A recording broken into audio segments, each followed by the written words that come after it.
গরুমারায় পর্যটকের গাড়িতে হাতির হামলা, তেড়ে এসে ধাক্কা মারে পর্যটকদের গাড়িতে, অল্পের জন্য প্রাণ রক্ষা যাত্রীদের।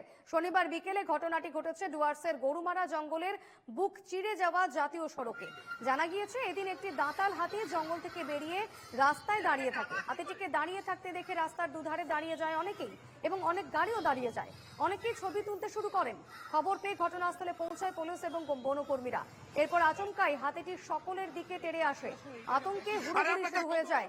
দৌড়ে এসে রাস্তায় দাঁড়িয়ে থাকা একটি ছোট গাড়িকে ধাক্কা মারে হাতিটি। অল্পের জন্য প্রাণে রক্ষা হয় দুজনে। ঘটনায় বেশ কিছুক্ষণ যানজটের সৃষ্টি হয়। পরবর্তীতে হাতিটি জঙ্গলে ঢুকে গেলে যান চলাচল স্বাভাবিক হয়। এ ভগবান ভগবান, শালা, আরে ভাগ না রে ভাই।